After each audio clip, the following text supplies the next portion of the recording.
What's up, guys? Welcome back. I'm Mike. And I'm Britt. And today we'd like to talk about some things relating to life and money that we wish we had understood before graduating high school. Had we understood this stuff back when we were 16, 18, or 20 years old, not only would the last 15 years of our life have been less stressful, we'd also probably have 10 times the net worth that we do now, and we would be seriously thinking about retirement. So when I was a little kid, my family took a vacation to Disney World in Orlando, Florida. Now, we didn't have a lot of extra money to do things like this a lot, so this vacation was a pretty big deal. I remember the night before we left being so excited that I could not sleep. I just laid there in bed looking at the ceiling fan, wishing time would go by faster. Now, my parents said that we would be leaving around 9 a.m. There was one point early in the morning, probably like 6 or 7 o'clock, that I got so impatient, I got up out of bed, walked to the main clock in the living room, and set it forward about half an hour, hoping that that would encourage my parents to wake up earlier. It didn't. The only thing it did do was make my parents confused about why the clock was off after they got up and made their coffee. So why do I tell this story? Well, it's just to say that when you're young, time can seem to go by so slowly at times. And this feeling of time passing by at like a caterpillar's pace can last into your late 20s. And it can lead to the impression that this is how things will be forever. And this is the first point we want to make in this video, is that even if things seem like this right now, they won't later. There will come a point, whether it be in your 30s or into your 60s, where you'll start to recognize that the time you have on this planet is limited and you don't have an infinite amount of time to complete all of your plans. Now, don't get us wrong, we're not trying to sound negative or like the world's ending or anything. When you're this young, when you're 16, 18, 20 years old, you have a lot of time on your hands. It's just, you don't have an infinite amount of time. And the older you get, the less time you'll have. And unlike money, where you can always make more of it, with time you can't. For Mike and I, when we were 18 years old, it was out of this impression that we had all the time in the world that we made some very poor decisions when it came to money. We decided to take out $120,000 in student loan debt to go to college. Now, the problem with this wasn't that we thought this was a good idea. The problem was we just weren't thinking all that much at all. But the little bit of thought that did go into this decision looked somewhat like this. We needed a college degree to become successful. Going to prestigious, expensive schools will lead to more success and higher paying jobs.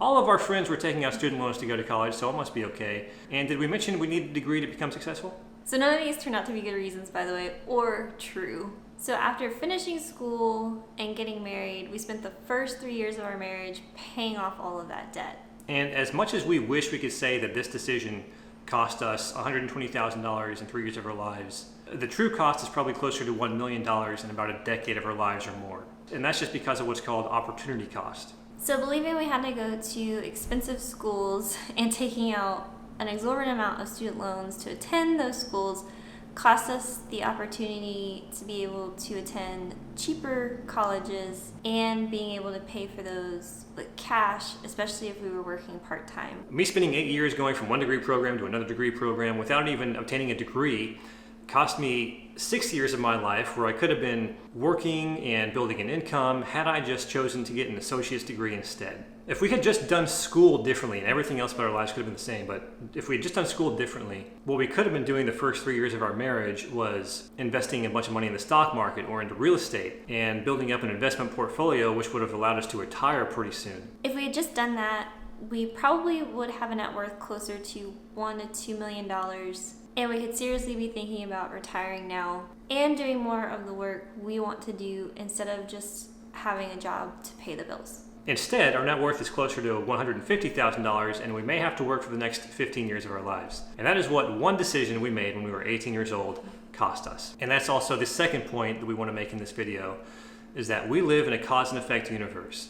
The decisions you're making right now will have consequences later in life. Some may be big, some may be small, some good, some bad, but they will affect you later on, and they will put you somewhere differently than you are now.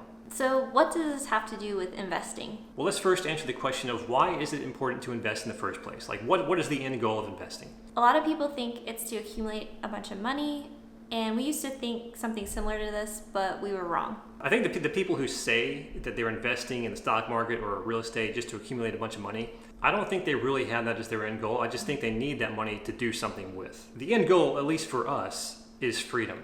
more choices, more options, the ability to say no to things, the ability to do what we want to do with our time and our resources. Money just allows that to be possible. Now, you may be thinking something like freedom. I have a ton of freedom. I go to school and come back home and do pretty much whatever I want to do. Hang out with my friends, play video games. Aside from homework and maybe a few responsibilities around the house that I have, there's not much else I have to do. And in the summertime, I don't even have to go to school.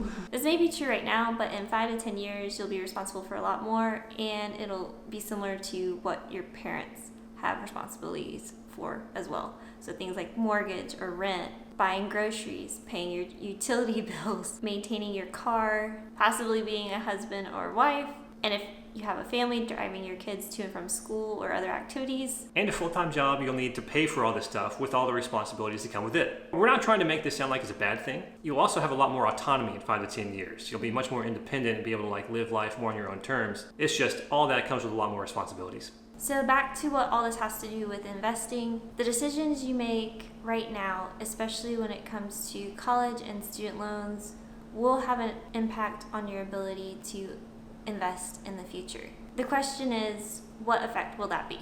You're in a position right now to set yourself up to be extremely wealthy in the future if you take advantage of it. You're also in a position to really hinder your ability to do any kind of meaningful investing over the next 20 years if you're not careful. So investing takes a handful of things. It takes time, disposable income, a means to make that disposable income, and it also helps to have a reason to invest in the first place, but not, it's not required. Time, like we said before, you have a lot of.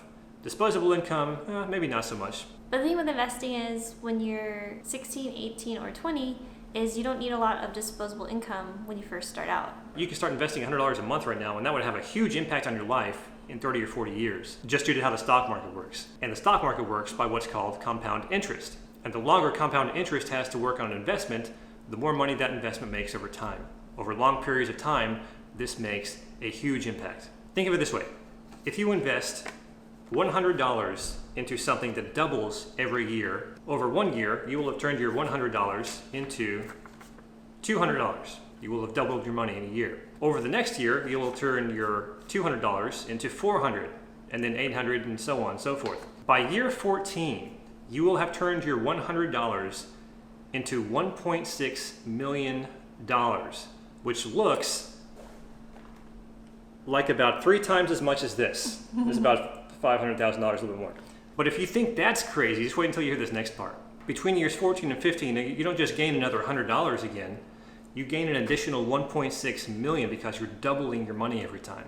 And that is the power of compound interest. So for the remainder of this video, we wanted to talk about 2 things we wish we had invested in a lot more when we were in our late teens to early 20s. And the first one being our minds. We're mentioning this first because the best investment you can ever make is into yourself. You have the ability to do pretty much anything as long as it's within the laws of nature. All you have to do first is just learn how to do it. Now, many people tend to associate this higher learning process with college. And college is one of the places you can go after high school to learn more and expand your mind. It can also offer some pretty good opportunities when it comes to networking and getting plugged into a company to work for. A college degree is also legally required for certain degrees, especially here in the US, things like a doctor, lawyer, or nurse. However, if we could pinpoint one thing that is at the root of all of our lopsided opportunity costs and financial headaches we've had over the last 15 years, it would be college. And it wasn't necessarily going to college that caused all of that. It was just how we went about it and the lack of a plan we had for it. So here's what we will say if you are thinking about maybe going to college, is that if you do go, be very, very careful about it. College is not what it used to be. College, you used to be able to get a degree and pretty much be set for the rest of your life. You get a very cushioned, high-paying job, get a pension after 30 years and be set. It's not like that anymore. A college degree does not equal success. And just because you have a degree doesn't mean you'll be able to get a job, nor does it mean you'll get paid more than somebody who doesn't have a degree. A lot of employers don't even care about a college degree nearly as much as they used to also. And from our experience, there's this growing divide between what you learn in college versus what's actually required in the real world. Meaning the degree you get may not map out very well to the job you're applying for. Something else to keep in mind is that the 4-year graduation rate is only 43.7%. 6-year graduation rate is just barely over 60%. Statistically, this means that there's a 40% chance that if you go to college, you won't even graduate in 6 years. That can become very expensive because the 4-year tuition, average 4-year tuition at an average 4-year college is $28,123. And that includes tuition, fees, and room and board, all that stuff. Over 4 years, this comes out to over $112,000. And over 6 years, this comes out to close to $170,000. On top of this is that the cost of college has risen over 160% since 1987, while the minimum wage and starting salaries for many jobs in the US haven't really done much of anything. So you're paying a lot more for college right now than you were 30 or 40 years ago, while you're getting paid pretty much the same thing as you did 30 or 40 years ago. Also, federally insured student loans are not bankruptable, meaning you will have it your entire life until you pay it off. Also, if you don't graduate or you're not satisfied with the education you received, there's no refund for what you went through. So here's our advice. If you're going to college, make sure that is actually the best path for you to take. Make sure you actually need the degree you're planning to get for whatever you want to do. Have a plan to graduate in 4 years or less. And I say 4 years or less because you can take classes in the summertime and you can graduate in 2 or 2.5 years instead of 4. And that, again, that extra year and a half when you're like 20 years old can make a big difference over time when it comes to investing. Also have a plan to pay for college with cash. Please don't be like Brittany and I and go to a school that costs like 40 grand a year. Yeah. Please. Unless you can afford it. And also have a plan to get a job as quickly as possible in your field once you finish. Or even earlier if possible. Yeah, also you can try to intern or find jobs that are similar in your field. So say you're going into the medical field, you could start actually working as a tech, or they may have some home health positions that you can apply for while you're still a student. On the other hand, if you don't want to go to college or you don't have a degree, do not let that stop you from pursuing your goals. This is what I did, which is why I was going in circles in college for 8 years. I didn't have the belief in myself or the self-confidence that I could actually do these things that I wanted to do and become successful outside of a degree program. And the reality is that everybody's capable of this. All it requires is that you just learn how to do what you want to do. And there are many ways of doing that.